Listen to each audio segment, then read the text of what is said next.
In this video we're going to look at how to do our completed spreadsheet in order to complete our assignment. You've already read or listened to the videos on how to draw a histogram and how to draw an ogive, so I won't be going over that in this video. The first thing that you need to do is you need to enter your groups that you're given and your frequencies in the first two columns. Then you need to add up the frequency column. So if you click where the total will go, now if you make sure that your Excel has the Home tab clicked at the top here, then you will see at the right hand side a sigma sign. If you click on that, that automatically adds up the cells that it thinks you need to add up, and it surrounds those cells with this flashing line. That's the right cells, it's trying to add up the right cells, so you press Enter or the return key on your keyboard and Excel adds those up for you. The next column is the midpoint column. Now you should be able to tell by looking at your groups what the midpoints are. The first one, the middle of 0 to 150, is 75. But if you're not happy with looking at the groups and seeing where the midpoint is, you can always calculate it. To calculate something, the first thing you do is you type equals in. That tells Excel that a formula is going to follow. Then you open your brackets. Now to calculate the midpoint, you add the lower and upper boundaries of your group and then divide by 2. So in this case it's 150 plus 300, and then close your brackets and then divide by 2 and press Enter. Oops, I've left my formulae in there, so let's just get rid of those completely. I'm going to type those in. Okay, so you can carry on doing that, or you can type the numbers in. However, whatever you do, you must make sure that these numbers are correct, because this is your X column and you use these numbers to calculate fx and fxx or fx squared, and those go into calculating your mean and your standard deviation. So you must take extra care in calculating your midpoint and make sure that you are right. Okay, the next column is our fx column that we use to calculate our mean. And all that is, it's our f value multiplied by our x value. So again, we type equals. And then we click on our f value, which is in this case the first one is the 25. And then we click on the times key. And then we click on the 75 value. And you'll see that Excel puts in the cell references for us. So the 25 is in column D, row 4. And the 75 is in column E, row 4. We then press Enter. Now if we click back onto that answer, you'll see that there's this little black square box in the bottom right hand corner. If we move our mouse over that, it turns into a black plus sign. There we are, or black cross. And then we left click on our mouse and drag that bottom corner all the way down, and then that copies our formula values for us. We'll just check the bottom one to make sure.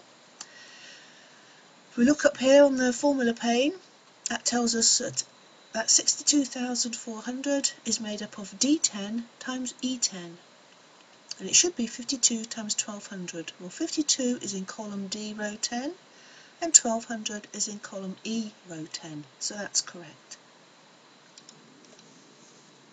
We then go on to our fx squared or fxx column. And what that is, that's our fx multiplied by our x value. So again, we type equals, we click on our fx value, and then we click on the times button, and then we click on our x value. And again, we'll see that Excel puts the cell references in for us. And we press Enter. And again, we click on the bottom right hand corner of the box and drag it down. We also need some totals here. We need a total of our fx column and a total of our fxx column. So click where the totals will be, and then go up to your panes, still making sure you're on the Home tab here at the top, and click on the sigma. key and press enter. And then do the same for our FX column. Press enter. These numbers will be quite big, don't worry about that. Also, if your column widths are a bit narrow, you might see some weird numbers like this coming up. Don't worry, that's just telling you that Excel can't fit in all the numbers that you need in that column. If that happens, go to the top till you get that plus sign with two arrowheads to the left and the right. Left click on your mouse and just drag that column width a bit to the right to make it a bit bigger so that that number can actually fit in. Now the cumulative frequency. Now we've gone over this a lot in the lectures.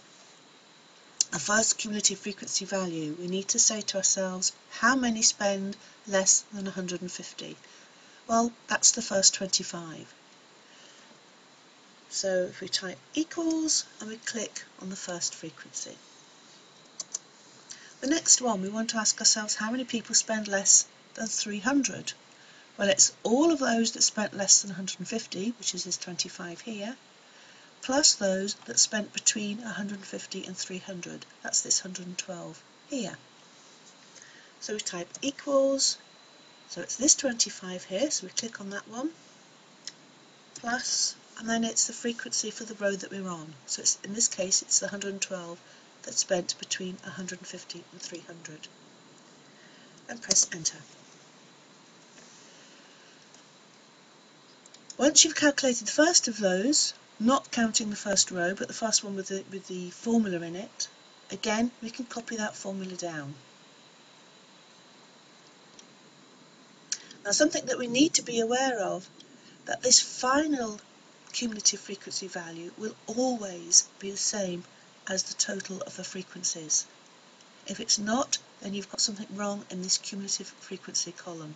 It will always be the same. Now our cumulative percentages. Okay, again we've talked about how to calculate these, so this is just how to lay them out on your spreadsheet. So the first question we've got to ask is, what is 25 as a percentage of the total frequencies, or 900? So we type in our formulas, equals.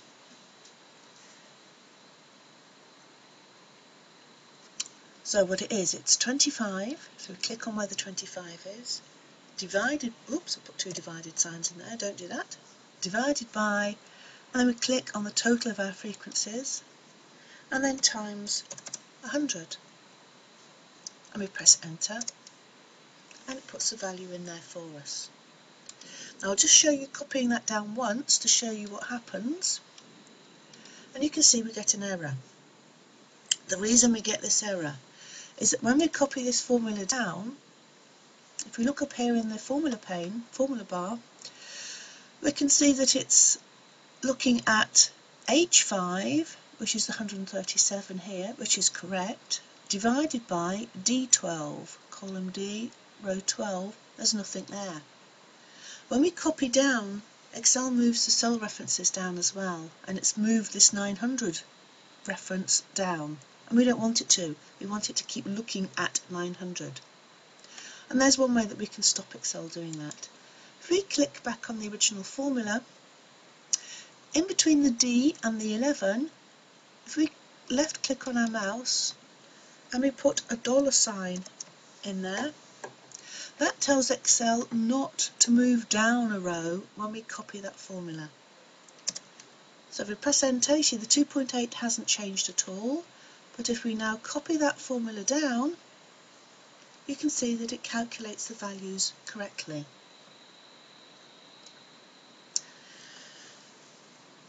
You can see now that the ogive has been drawn, and you can now read off the values from your ogive, and that is detailed on the ogive video, so I'll just fill in those values that I think that ogive is telling me. Median 550, Q1 I think is about 375, and Q3 I think is about 700.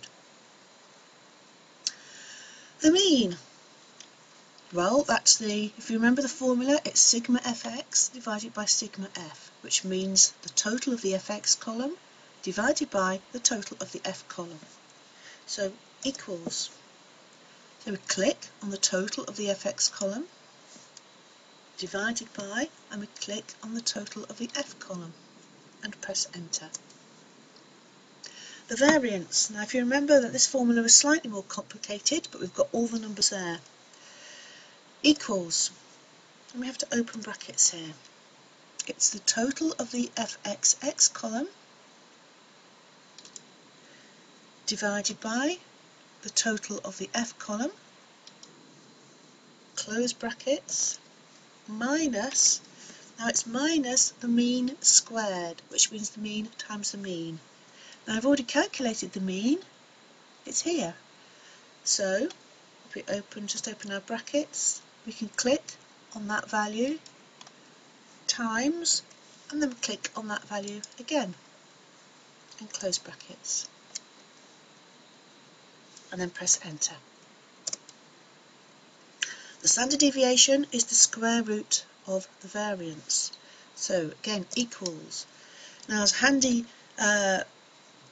code for the square root in Excel, and that's SQRT. So equals SQRT, open brackets, click on the variance, close brackets, and enter.